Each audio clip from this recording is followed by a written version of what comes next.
આપ સર્વોને હેતપૂર્વક જય શ્રી સ્વામિનારાયણ। આજની સત્સંગ કથા વાર્તા નિજ મંદિર સાવરકુંડલા। આજની સત્સંગ કથા વાર્તામાં આપણે પવિત્ર ચાતુર્માસ અંતર્ગત શ્રીમદ સત્સંગી જીવનની કથા સાંભળશું। પ્રકરણ 3, અધ્યાય 50। સુવ્રત મુનિ કહે છે કે, હે રાજન, વડતાલ નગરમાં દયાળજી વગેરે બ્રાહ્મણો શ્રી હરિ તેમજ તેમના પાર્ષદો તથા મુનિજનોની સેવામાં તત્પર થયા। જોબનપગી, સુંદરપગી, જુસાપગી, તખોપગી, બાદર, ખોડો વગેરે ભક્તજનો પણ શ્રી હરિની સેવા કરવા લાગ્યા। કુબેરજી, રણછોડ, મૂળજી, ભાયજી વગેરે વૈષ્ણવ ભક્તો તેમજ ગોસ્વામી નારાયણ ગિરી પણ શ્રી હરિની સેવા કરવા લાગ્યા। રળિયાત, જીવી, માની, રામા વગેરે સ્ત્રી ભક્તો પણ શ્રી હરિની સેવામાં તત્પર થયા। ત્યારબાદ પ્રસન્ન થયેલા ભગવાન શ્રી હરિએ બીજે દિવસે એકાદશીનો ઉપવાસ હોવાને કારણે અનુચરોને ભોજન કરાવવાની ઈચ્છાથી તેઓ પ્રત્યે કહેવા લાગ્યા, હે સોમવર્મા, હે સુરાખાચર, હે ખટવાંગ મહર્ષિ, હે માંત્રિક, હે અલૈયા, હે મૂળજી, તમારે જો સાંજનું ભોજન સ્વીકારવાની ઈચ્છા હોય તો સત્વરે જણાવો, કારણ કે આવતીકાલે ધાત્રિકા નામે મોટી એકાદશી છે। તેથી એ દિવસે વૈષ્ણવોએ અનાજનું ભક્ષણ કરવું નહીં। આ પ્રકારે શ્રી હરિનું વચન સાંભળીને એકબીજા સામે જોઈ રહેલા પાર્ષદો ઉપવાસની આવશ્યકતાને જાણતા હોવાથી આ પ્રમાણે કહેવા લાગ્યા કે, હે સ્વામીન, માર્ગમાં પીપળાવ્ય ગામે અમે સર્વેએ લાડુ વગેરેનું ભોજન ગ્રહણ કર્યું છે। તેથી અત્યારે પેટમાં બરાબર ભૂખ જણાતી નથી। છતાંય અમે તમારા સેવકો છીએ, તેથી અમારે તમારા વચનનું પાલન કરવું જોઈએ। માટે હે ભગવન, અત્યારે પણ થોડું ભોજન ગ્રહણ કરીશું।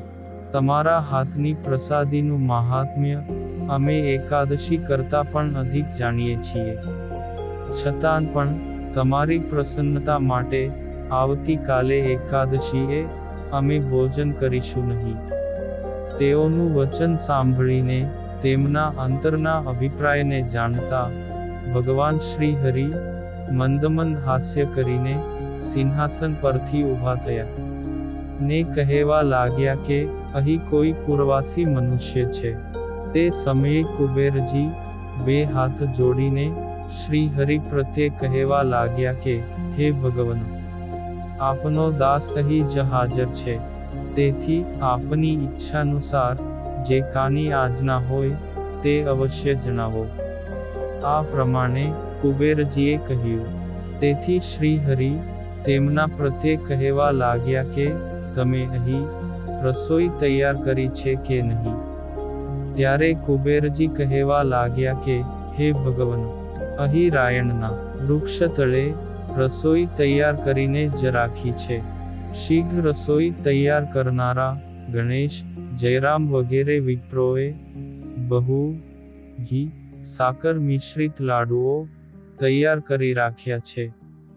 રાંધેલો ભાત, તુવેરની દાળ, ફૂલવડી યુક્ત કઢી તેમજ અનેકવિધ પુષ્કળ શાકો તૈયાર રાખ્યા છે। હે રાજન, આવું વચન સાંભળીને પ્રભુ શ્રી હરિ તત્કાળ પાકશાળામાં પધાર્યા ને પાક સામે દ્રષ્ટિ કરીને વિચારવા લાગ્યા કે, મારા પ્રસાદનું મહાત્મ્ય જાણતા પાર્ષદો તેમજ આ સંતોને આટલી રસોઈ પર્યાપ્ત થાય તેમ મને લાગતું નથી। તેથી ભગવાન શ્રી હરિ જોબનપગીના કાનમાં કહેવા લાગ્યા કે, આ સિવાય અન્ય પેંડા વગેરે ભક્ષ્ય પદાર્થો તેમજ ઘી વગેરે પૂરમાંથી તત્કાળ મંગાવી લાવો। ત્યારબાદ જોબનપગીએ પ્રેરણા કરેલા પરિચારકો તત્કાળ પૂરમાં જઈને પેંડા વગેરે ભક્ષ્ય અને ભોજ્ય વગેરે પદાર્થોને પાત્રોમાં ભરીને એ બધા પાત્રો શ્રી હરિની સમીપે લાવ્યા. તે સમયે સુરત નગરથી આવેલા ભાલચંદ્ર વગેરે ભક્તજનો શ્રી હરિની પ્રસન્નતાને અર્થે બરફી, પેંડા વગેરે ભક્ષ્ય પદાર્થોના પાત્રો ખભા પર મૂકીને શ્રી હરિ સમીપે આવ્યા. એ ભક્તજનોની સમયની ઉચિત સેવા જોઈને મંદ મંદ હાસ્ય કરતા પ્રભુ શ્રી હરિ પ્રસન્ન થયા.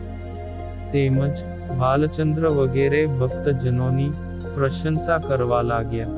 તે સમયે મથુરા નગરથી આવેલા હરિભક્તો તત્કાળ ત્યાં આવ્યા ને પ્રભુ શ્રી હરિની સાથે બહુ પરિચય નહીં હોવાને કારણે સંકોચ પામતા હોય તેમ શ્રી હરિના ચરણમાં પેંડાનો પર્વત રચ્યો.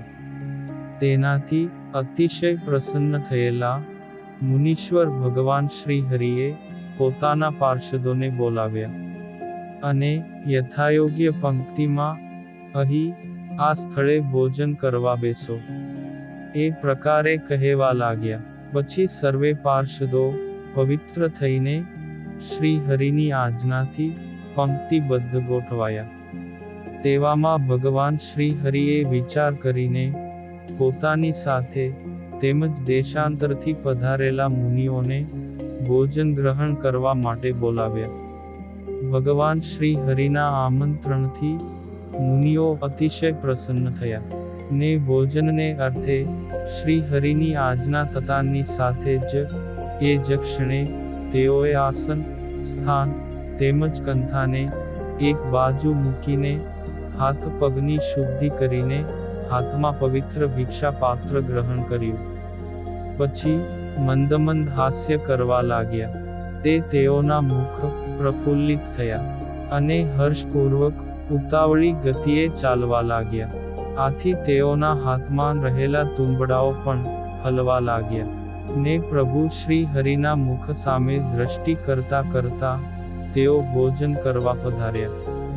ભોજન કરવા પધારેલા તેમજ શ્રી હરિને નમસ્કાર કરી રહેલા સંતોને નિર્માની સ્વભાવના મુકુંદ બ્રહ્મચારી યથાયોગ્ય સ્થાને બેસાડવા લાગ્યા. ત્યારબાદ સૂત, માગધ, ગાયકવૃંદ, વાજિંત્ર વગાડનારા તેમજ બંદીજનો પણ શ્રી હરિની આજ્ઞાથી આવીને ભોજન કરવા બેઠા. ભોજનશાળામાં હજારો દીવડાઓને પેટાવીને પંક્તિઓ કરવામાં આવી હતી. ભોજન કરતા મુનિઓની ચારે બાજુ દર્શન કરતા મનુષ્યોનો જાણે મોટો કિલ્લો રચાયો હોય એમ જણાતું હતું. સર્વ મુનિજનો જ્યારે પોતપોતાની મર્યાદા પ્રમાણે પંક્તિમાં બેસી ગયા ત્યારે વિભુ પરમાત્મા શ્રી હરિએ બ્રાહ્મણોને પીરસવાની આજ્ઞા આપી. સેંકડો ચતુર વિપ્રો કછોટા વાળીને પરમેશ્વર શ્રી હરિની પ્રસન્નતાને અર્થે ક્ષણવારમાં જ પીરસવા લાગ્યા. એ વિપ્રોએ પ્રથમ પત્રાવળીઓ અર્પણ કરી. ત્યારબાદ જળ ભરેલી ગાગરોમાંથી તત્કાળ મુનિઓના તુંબડા ભરી દીધા.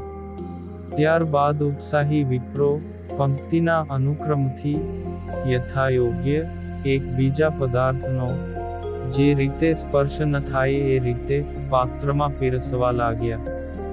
ગુજરાત દેશની પીરસવાની ચાતુરીના દર્શન કરીને પાશ્ચાત્ય પ્રદેશના મનુષ્યો હસવા લાગ્યા.